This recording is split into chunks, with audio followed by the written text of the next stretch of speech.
Madali sanang tanggapin kung natural na pagkamatay.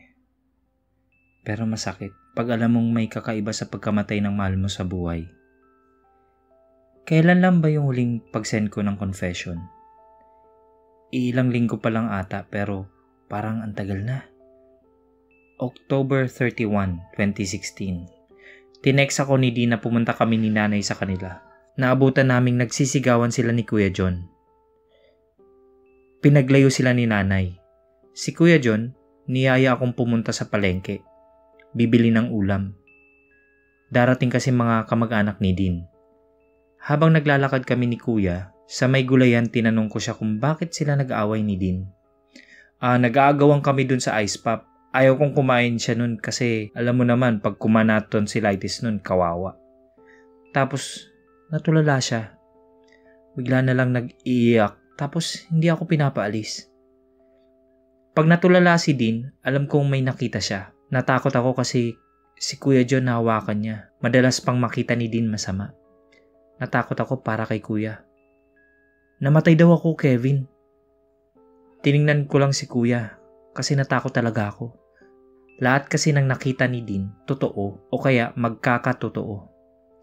Naintindihan ko kaya pala ganun na lang yung pag-atungal niya nung lumabas kami ni Kuya sa gate. Para siyang bata na iniwan ng nanay. Pero Kuya, di ba alam mo naman yung tungkol sa ability niya? Huwag ka na muna kayang pumasok sa trabaho. Sa address ka na lang ulit. Kaya ayaw kong ina-entertain niya yung mga nakikita niya. Natatakot lang siya. Nagra-rush kami nila Kuya Pioks. Dapat bago December matapos yung building. Pero Kuya, alam kong alam mo na totoo lahat ng nakikita ni Dean. Hindi niya ako sinagot. Tahimik lang kami pauwi sa kanila. Nung ibaba niya ako sa may gate, sinabihan niya ako na magluto. Sigurado daw kasing magmumukmuk si Dean. Hindi makakausap. Papasok na ako sa gate nung tawagin niya ako ulit. Kevin, ikaw na muna bahala sa kanila. Wala na akong ibang maaasahan. Ikaw lang. Di ko alam mga brad pero naiyak ako pagkasabi niya nun. Pati si nanay umiiyak nung naabutan ko. Si Dean nakahiga sa kama nila, nakatakip ng una ng muka pero rinig yung paggawa. Nagluluto ako, umiiyak ako. Sakit sa dibdib. Saktong parehas kami ng off ni Dean kaya inaya na lang namin silang mag-iina na dun muna sa amin. Pinarating lang namin mga kamag-anak niya saka pinaalam sila. Pero si Dean lang ang pinayagan. Yung dalawang bata, pinaiwan ng mama niya. Buong araw, ang tahitahimik niya. Maghahapon na nung lapitan niya ako, mugtong-mugto mata niya. Inaya niya ako sa may labas. Gulat ako nang bumili siya tapos may yosi siya. Nagaganon lang naman siya pag tensyonado. Hindi naman sigurado magkakatotoo yun din. Puyat ka lang siguro kaya ganun. Sana nga Kevin. Sana kahit ngayon pumalya. Kasi hindi ko alam gagawin ko kung magkakatotoo. Ano ba nakita mo? Ibig ko sabihin, paano? Nakahiga siya. Natulog tapos hindi na siya magising nila Mike. Yung damit na suot niya ngayon, yun yung suot niya nung nakita ko siyang namatay. Bangungot? Naririnig ko yung boses niya na umuungol. May nakasakal sa kanya, itim pero hulmang babae sinasakal siya. Natatakot ako, Kevin. Gusto ko siyang puntahan sa site. Gusto ko siyang bantayan pero ayaw niya. Ayaw niya ring hindi pumasok. Iniisip niya si Kuya Rafael baka daw magalit. Sabi ko naman, ako kakausap, tinawagan ko nga eh. Pumayag na pero si Daddy ang may ayaw. Hindi ko alam kung saan ako natakot. Doon ba sa sinabi niyang may sumasakal na itim kay Kuya?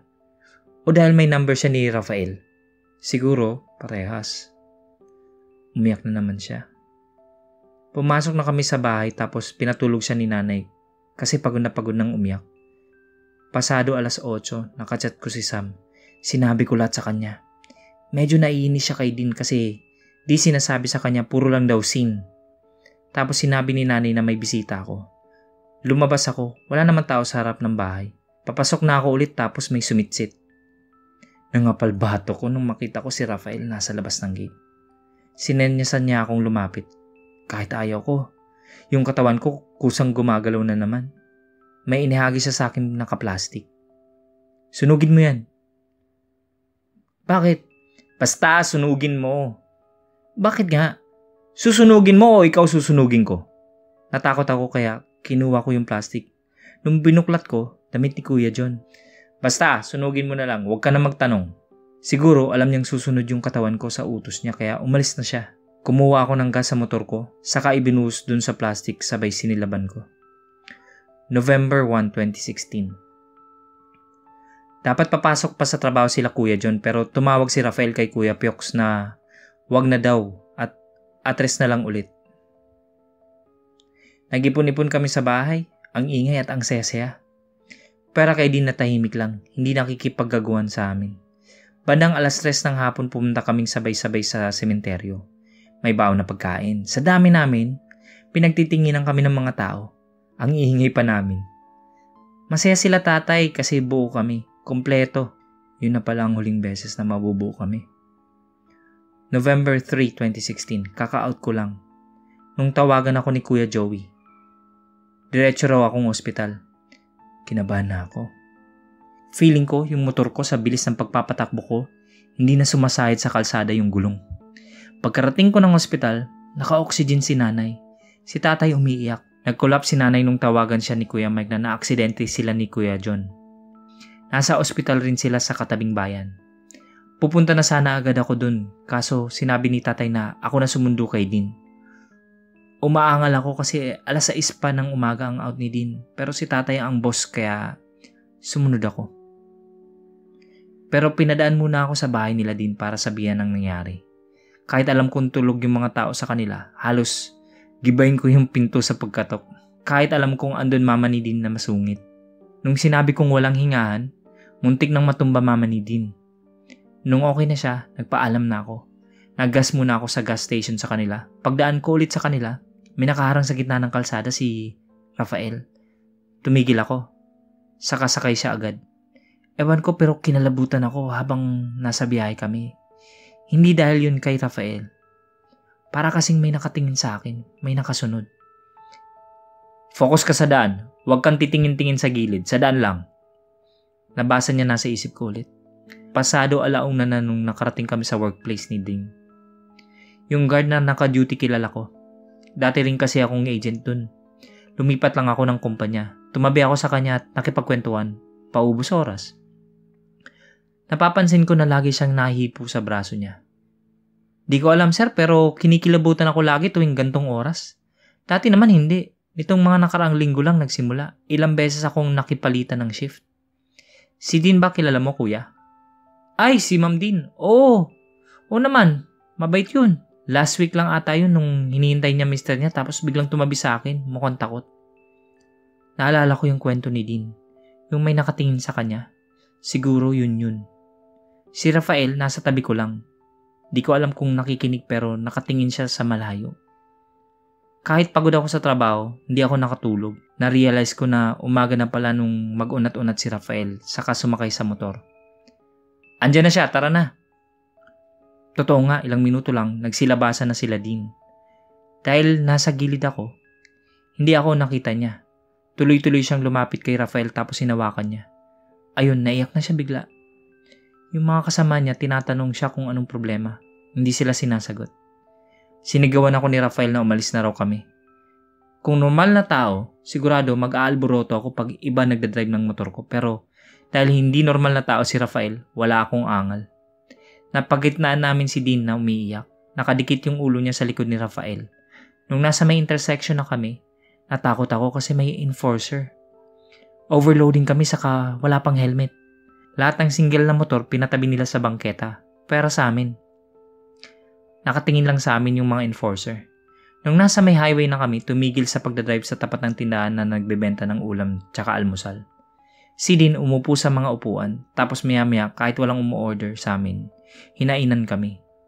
Kumain kayo, libre ko. Minsan lang to. Nung naamoy ko yung bawang sa may goto, nag-alboroto mga alaga ko sa tiyan. Nakakalahati ko na yung goto nung sitahin ni Rafael si Dean. Si Dean umiiyak lang. Kakain ka o gusto mong subukan kita? Biglang nag-sit up straight si Dean tapos kumain. Hindi niya atang hinunguya. Puro lunok lang tapos iyak pa ng iyak. Tinitingnan siya ng ibang kumakain. Yung iba, ang sama ng tingin sa amin ni Rafael. Lalo kay Rafael. Ingay ng bunganga niya nung inutusan niya si Dean. "Huwag kang umiyak! Akala nila inaaway ka namin. Mamaya ka na umiyak sa ospital." Matik mga brad, tumigil si Dean. Nung natapos na kami, nagbayad lang si Rafael sa kabiyahe na agad. Nung nakarating kami dun sa ospital, nauna sa amin si Dean. Pero nung paliko na siya dun sa hallway, hinila siya bigla ni Rafael. "Hindi dyan, dito." Sa may kaliwa kami lumiko. Sa labas pa lang ng kwarto, sa labas si Kuya Piox nakikipag-usap dun sa doktor nung makita si Kuya John sa loob. Para lang siyang natutulog. May bandage siya sa ulo, may tubo sa bibig. May aparato rin na para sa heartbeat ata yun. Si Dean nadapa-dapa na makapasok lang. Hindi siya makatayo. Gumagapang na siya. Gusto ko siyang lapitan pero parang ayaw kong makita ng malapitan si Kuya John sa sitwasyon niya. Tapos, nasa tabi na niya si Rafael, itinayo siya. Nung nasa gilid na siya nung kama ni Kuya, niyakap niya. Doon na ako lumapit. Naiyak na ako talaga. Kasi yung suit na damit ni Kuya katulad nung damit na sinunog ko. Couple shirt nila ni Dean. Suit niya yung kay Dean. Nanghina ako. Napaupo na lang ako sa sahig. Di ako sanay na makitang ganun ka-vulnerable si Kuya John. Pati yung idea na yung taong lagi nakasuporta sa akin, naniniwala sa akin, wala man lang akong magawa sa kalagayan niya. Si Kuya John nagpaaral sa akin. Si Kuya naniwala na kaya kong makagraduate ng college kahit yung iba akala nila hindi ako makakatapos. Si Kuya lagi nagtatanggol sa akin sa iba ko pang kuya pag kinakawawa ako. Lalo pag tinatawag nila akong bobo kasi 2 beses ako nag-repeat ng first year. Naramdaman ko na lang hinila ako palabas ni Kuya Mike. Andun na lang kami sa harap ng kwarto nakaupo. Si Kuya Piox halatang kagagaling lang sa pag-iyak. "Anong nangyari, Piox?" tinanong ni Rafael. "Sir, pauwi sana kami sa amin. Balikan lang ba? Di kami nakainom, matinong utak namin. Kilala niyo si Mike, sir. Hindi yun nainom pag may trabaho kinabukasan. Siya nagda-drive. Tapos nung nasa Manggaan na kami, may biglang tumawid. Parang tao pero pulos itim. Nakapreno naman si Mike, sir. Nakalapat nga yung pa ako sa kalsada pero bigla na lang parang may nagtulak ng motor. Tumilapon kami. Si Mike tsaka si John dun sa kanan. Ako naman sa may mismong kalsada. Di ko alam, sir, kung bakit napuruan si John. Kita nyo naman si Mike, tsaka ako, galos lang." Totoo sinabi ni Kuya Piox, galos lang sila. Si Kuya John daw nasa gitna, imposible na mapuruan siya. Kaya nagtataka talaga sila, bakit nakomatose si Kuya John? Binalingan ni Rafael si Kuya Mike. Nakatingin lang siya sa sahig. "Mike, ayos ka lang ba?" Nakailang tanong sila Kuya bago siya nakasagot. Para siyang gulat na gulat. "Sir, katabi ko lang si Kuya John. Na-disorient lang naman ako ng ilang minuto. Nung medyo umayos na pakiramdam ko, hinanap ko agad sila Kuya ko." Nakailang tanong sila kay Kuya bago siya nakasagot. Para siyang gulat na gulat. "Sir, katabi ko si Kuya John. Na-disorient lang naman ako ng ilang minuto. Nung medyo umayos na pakiramdam ko, hinanap ko agad sila Kuya ko. Kaso si Kuya Piox lang nakita ko, sir, nung una. Kung hindi umungol si Kuya John, hindi ko malalaman kung nasaan siya. Hindi siguro napansin nila Kuya ko pero nakita ko yung pagkuyom ng kamao ni Rafael. Sabi pa ni Kuya Mike, parang may nakadagan kay Kuya John na itim. Sa sobrang itim, hindi mo mapapansin at makikita si Kuya John. Hulmang babae daw." Natigil yung pagkakwentuhan namin nung magsisigaw si Dean. Takbo kami agad. Si Rafael biglang nawala.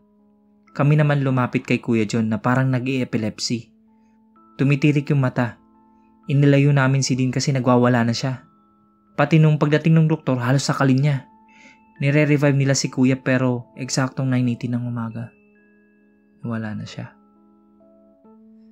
Masakit. Masakit sobra. Parang hindi totoo lahat. Yung 2 anak nila, pilit na ginigising papa nila. Si Dean nasa terrace lang, nakatulala. Kahit anong pilit namin na hindi siya kumikibo. Ultimong mga anak niya hindi niya pinapansin pag umiiyak. Kahit nung dumating papa niya at pinagalitan na siya, pakurap-kurap lang siya.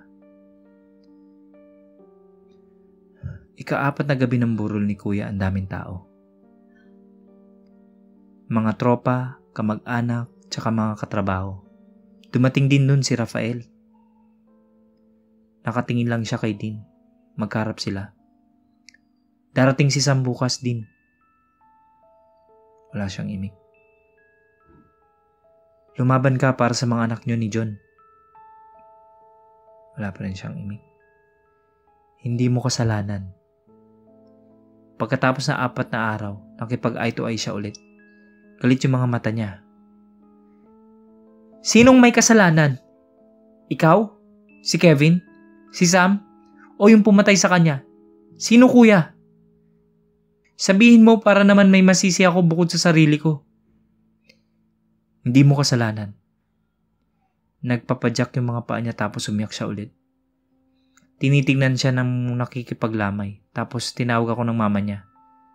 Samahan mo muna siya dun sa inyo, Kevin. Kahit ngayong gabi lang, para naman medyo makalimot siya. Tawagin mo yung mga kaibigan niyo. Mag-inuman kayo. Gawin niyo gusto niya. Basta makalimot lang siya sandali. Alam ko hindi ko magagawa yun kung ako lang. Kaya sinabihan ko si Rafael. Sinabi ko na kung kaya niya akong mapasunod, edi malamang kaya niya rin kay Dean. Tingin niya sa akin nung parang natatawa na hindi. Galit si Dean, mahirap gawin yun. Pero kaya mo, di ba? Sa'yo oo, no, Sweat. Kay Dean mahirap. Akala ko nga hindi niya magagawa. Lumuhod siya sa harap ni Dean. Tapos sinabihan niya lang dun kami sa bahay sa kwarto ni Kuya John doon.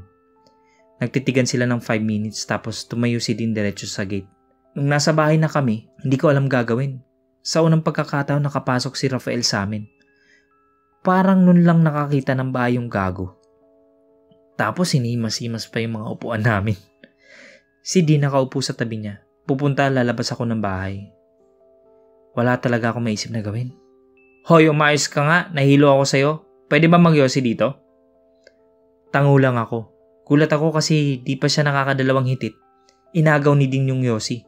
Nagagawan sila ni Rafael hanggang sa sumuko siya at nagsindi na lang siya ulit.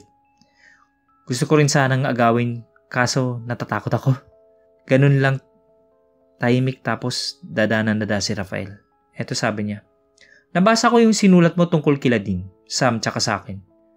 Takot ka talaga sa akin? Pangit pa nang binigay mong pangalan sa akin. Layo sa pangalan ko. Tawa siya ng tawa habang binabasa yung mula part 1 hanggang 3. Lalo sa mga comment. Si Dean, napapansin ko, pinipigilang ngumiti. Napahinto lang siya nung sa huling part 4. Yung sinabi ko yung kwento sa akin ni Dean na nakita niya yung 4 na taong nakatingin sa kanya. Unang beses pala niyang mabasa yung huli kong sinin. Sakto, biglang may lumagapak sa bubong namin. Yumanig yung buong bahay namin. Bigla sinara ni Dean pinto. Isa-isa rin niyang sinara yung mga bintana. Pero nung yung bintana nasa malapit sa kusina isinara niya, sigaw siya ng sigaw. Sabay lapit sa akin. Ako di ko alam kung saan ako pupunta. Kitang-kita ko yung namumulang mata. As in, mata lang. Wala na akong makitang iba. Si Rafael nagmumura. Pinapalayo kami sa may bintana. Tas biglang nagpatay sindi ilaw. Si Rafael, tinutulak ako. Pinapahanap ako ng kandila. Hindi dapat mawala ng liwanag, Kevin. Bilisan mo. Dean, dito ka sa tabi ko. Takot na takot ako. Hindi pa ako naapakan ni Dean nang hinila siya ni Rafael. Hindi ako matauhan. Ikaw na lang. Bakit ako? Natatakot ako.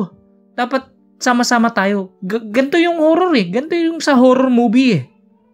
Hindi to movie, tanga. Ikaw na. Wala naman silang makukuha sa'yo. Wala kang silbi sa kanila. Hindi pwedeng alisan tong gagong to ng tingin. Makakapasok to kaya bilisan mo. Di ko alam kung dapat ba akong magpasalamat sa sinabi niya o mainsulto eh. Si Dean kitang-kita yung takot. Tumatango siya pero nakatingin lang siya dun sa mata. Patay sindi pa rin ilaw. Nasa harap niya si Rafael. Patakbo pumunta ako kusina. Sigaw ako ng sigaw kasi yung kusina namin may malaking bintana na ang takip lang yung screen na kulay green. Ang daming pulang mata. Pumikit na lang ako na kinuha yung kandila sa may tukador saka tumakbo sa sala. Nakatingin pa din yung dalawa dun sa pulang mata sa leader ata. Pinasindihan lahat ni Rafael yung mga kandila. Humahangin na malakas sa loob ng bahay. Pero nakapagtataka talaga kasi hindi namamatay yung mga kandila. Nung tumagal-tagal, una may narinig akong tawa. Parang yung tawa na galing sa hukay. Sunod parang may nagcha-chant. Di ko maintindihan. Akala ko nga si Rafael pero di naman nabukas bibig niya. Basta nakatingin lang siya. Kevin, buksan mo isang kwarto dun tayo. Di na ako nagtanong, binuksan ko na kwarto namin ni Kuya Joey. Si Rafael pumesto sa may pinto. Nakasandal siya dun. Inis na inis siya. May tinatawagan siya pero di yata makontak. Tapos yung bubong sa may kwarto namin ni Kuya Joey parang tinutuklap. Lumulubog din na parang may naglalakad. Hoy Kevin, umalis ka dyan sa may bintana. Pag ikaw nahablot, bahala ka sa buhay mo. Gapong agad ako sa may gilid ng kama katabi ni Dean. Nakatingin lang sa amin si Rafael tapos biglang tumahimik. Tumayo si Rafael, labas siya. Naiwan kami ni Dean sa kwarto. Susunod ba tayo? Isinara ko pa yung pinto ng kwarto. Baka kasi may pumasok. Di ko alam. Nung inunat ko pa ako, biglang pumasok si Rafael. Gulat kami ni Dean, nagtutulakan pa kaming dalawa. Anak ng teteng, bakit di kayo sumunod? Wala ka namang sinabi. Tsaka sabi ni Sam, mas ligtas pa pag nasa loob. Sabi ni Sam, hindi yun gumagana sa lahat. Tara na! Takbo agad, sakay na motor. Binatukan ako ni Rafael nung ako dapat magdadrive. Aangal na ako pero nakita ko yung mata niya. Tumahimik ako. Nung ang dinaanan namin sa may sementeryo, alam ko na kung saan kami pupunta. Doon kasi yung daan papunta sa kanila. Dahil nga baryo yung sa kanila, tahimik sa daan tsaka gabi na kaya wala gaanong motorista. Solo namin daan. Pero nung nasa may maisa na kami, napayakap ako kay Dean. Siya naman kay Rafael. Kasi may malaking ibon na sumasabay sa amin. Tapos, dun sa gitna ng kalsada, may matandang lalaki na nakaharang. Single lane lang yung kalsada, nakangisi yung matanda. Malapit na kami sa kanya pero hindi pa rin bumabagal yung motor. Sinisigawan na namin si Rafael na promreno pero parang wala siyang naririnig. Yung ibon naman nagda-dive na hindi. Para kaming ginagago. Nagkauntugan kami ni Dean nung binangga ni Rafael yung matanda. Parang bumangga kami sa pader. Sinagasaan talaga niya. Siguro mga 4 na metro bago natumba yung matanda. Tapos ginulungan pa ni Rafael. Muntikan na akong malaglag. Buti nahawakan ako ni Dean. Nung nalagpasan na namin yung matanda, parang baliw si Rafael na tawa sigaw. Nung nilungon ko yung matanda, nakatayo tapos biglang nanakbo, papunta sa amin. Rafael, bilisan mo. Andiyan na yung matanda. Bilisan mo. Si Dean sigaw ng sigaw. Nililingon-lingon niya rin. Ako, ayoko. Ayoko na kasi baka bigla akong himatayin eh. Nasa dulo pa naman ako. Kevin, ikaw mag-drive. Bumaba siya tapos nagpaiwan siya. Ewan siguro sa takot ko na wala sa isip ko na hindi pala automatic motor ko dapat ikinikik. Ginawa ko, alam niyo yung ginagawa natin nung bata tayo tapos hindi pa natin alam ibalanse yung bike. Ganun na ganun mga brad. Pahabol ni Rafael na wag ako lilingon. Pero nung makita niya ginagawa ko, natatawa siya ewan tapos hinila ko pinababa tapos inutusan niya si Dean na siya mag-drive. Sanay na siguro si Dean kaya di siya natatanga tulad ko. Nung papasok na kami papasok sa baryo ni Rafael, napalingon ako. Nakapaibabaw siya dun sa matanda. Mali, hindi matanda itsura. Itim na itim tapos inuuntog-untog niya sa kalsada. Pagkarating namin kila Sam, baba agad kami. Iniwan na namin motor diretso agad ng pinto. Sarado. Kaso yung ibon nakasunod sa amin. Gigibain ko na yung pinto pero pinigilan ako ni Dean.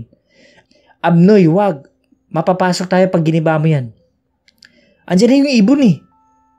3 minutes maghintay tayo. Sumandal kami sa may pinto. Yung ibon paligid-ligid lang sa bahay. Yung ibon na naglanding dun sa may harap nila Sam. Nakakita na ako ng agila pero yung ibon na yun ang pinakamalaking nakita ko. May tistisan kami ng lumber. Nung estudyante pa lang ako, nagsa-sideline na ako dun. Kupit-kupit. Kaya kabisado ko sa tingin pa lang yung mga haba. Yung ibon, nasa 3 metro wingspan niya tapos mga 5 metro yung tangkad. Kevin, tingnan mo yung mabuti yung ulo ng ibon. Tinitingnan ko nga. Wala naman, ibon naman itsura. Hindi mo pa rin makita? Hindi. Wait lang. Akala ko anong gagawin niya pero hinampas niya yung noo ko. Nung mapatingin ako sa ibon, napatili ako mga brad. Yung ulo kasi ng ibon, pang tao. Bird-like face pero tao talaga. Taong may tuka. Nung nakita niya ako nakatingin sa kanya, kumindat ba naman? Tapos yung itim na aso na alaga ata ni Rafael, bigla sumulpot. Kasabayan niya ring dumating si Rafael. Punit-punit yung damit ni Rafael. May itim-itim sa damit na parang grasa. May kinuha siya dun sa kadena ng aso tapos pinatabi niya kami. Ewan ko pero nabuksan niya yung pinto. Yung ibon parang na-estatwa dun. Hindi makagalaw. Nakaupo lang ako dun sa may upuan sa sala nila. Si Dean nagtitimpla ng kape. Si Rafael di ko alam umakyat sa taas. Nung kumalma na ako, saka ako naisip wala sa akin yung cellphone ko. Una akala ko naiwan sa bahay pero nung umuwi ako nung umaga wala naman. Kaya malamang sa daan yung nahulog. Magsisend sana ulit ako para fresh pa sa utak ko. May data kasi ako eh. Di yun na nga. Yun na ata ang pinakamahabang gabi ng buhay ko. Naghanap ako ng papel tsaka ballpen. Nagsulat ako para matune attention ko dun. Hindi sa mga mata na pula na kitang-kita sa mga bintana. Wala man lang nag-try na isara yung mga bintana. Ako, takot ko naman. Baka hablutin ako bigla. November 8, 2016, si Rafael nung bumaba mula sa second floor. Open yung taas sa bahay. Yun ang una kong inalala. Baka mapasok kami. Pero sabi naman ni Dean, wag ako mag-alala kaya medyo okay. Nung bumaba na si Rafael, may dala siyang laptop tsaka speaker. Nag-movie marathon kami ng mga movies ni Mel Gibson. Sa kanya ata ginaya ni Rafael yung style ng buhok niya. Pero nung alas 3 na, eksakto mga brad may kumatok. Dalawang magkakasunod ng katok. Sino yan? Tanong ko. Katok ulit ng dalawa. Tinakpan ni Dean bibig ko. Katok ulit. Mas malakas sa dalawang nauna. Nilakasan ni Rafael yung volume. Hayaan ko na sana kaso biglang may nagsalita. Boses ng nanay ko. Yung parang hirap na hirap. Kevin, anak, tulungan mo ko. Munti ko na mabuksan yung pintuan. Di ko na malayan na nakaharap na pala ako sa doorknob tapos si Rafael biglang nasa tabi ko. Tinulak ako. Yung tulak pero tumilapon ako sa may upuan. Parang dun ako natauhan. Tuloy pa rin yung boses pero hindi na boses ni nanay. Pause na nakakatakot. Pero si Dean, naiyak bigla tapos patakbo na pumunta sa may pinto. Sinigawan ko na rin siya. Kasi iba na yung sinasabi ng boses. Mami, tulungan mo ako please, natatakot ako. Sabi ni Dean, si Kuya John yun. Umiyak siya nagmamakaawa kay Rafael na buksan yung pinto. Hinihintay ko nga na itulak niya si Dean pero inilayo niya lang yung kamay ni Dean sa doorknob. Tapos nung hindi na tumigil sa pagpalag si Dean, sinampal niya. Malutong, dumugulabi ni Dean. Pero parang natauhan din siya. Kasi daan-daan lumayo siya sa pinto. Akala namin okay na pero may sumunod na sinabi yung boses. This time, si Rafael naman yung parang naapektuhan. Nakatalikod siya sa may pinto, nakaupo dun sa upuan. Tapos yung kamay niya nakayukom. Maya-maya, nadugo yung kamay niya. Nung tinignan namin siya, umiiyak siya. Yumuyug-yug balikat. Ewan, parang lahat ng masamang pagtingin ko sa kanya nun, parang nawala. Lahat ng makita ko, vulnerable siya. Si Dean lapitan siya at niyakap. Saka ako na-realize kung sino yung ginagaya ng boses. Asawa niya. Mahal ko. Halika na, sumama ka na. Matagal ka na naming hinihintay ng anak mo. Nung hindi siya kumibo, biglang kumatok ulit. Sobrang lakas na parang magigiba na yung pinto. Tapos yung boses pinagmumura na kami. Yung parang pinagsama-samang boses ni nanay, ni Kuya John, tsaka ng asawa ni Rafael. Nagsiksikan na lang kami, magkakadikit. Si Rafael, siya yung pinakamatagal na umiiyak hanggang sa makatulog na rin ako. Nagising na lang ako nang may sumipa ng pa ako. Si Rafael, umuwi na raw si Dean. Kakahatid lang niya. Bastos, iniwan nila ako mag-isa. Kinabukasan, libing ni Kuya. Kahit papano, nalimutan namin yung mga nangyari nung gabi. Si Dean, nag-improve. Nakatulong ata yung sampal ni Rafael. Nag-enjoy po ba kayo? Subscribe! Nag-upload po kami ng mahigit sa 3 videos sa loob ng 1 linggo. Salamat!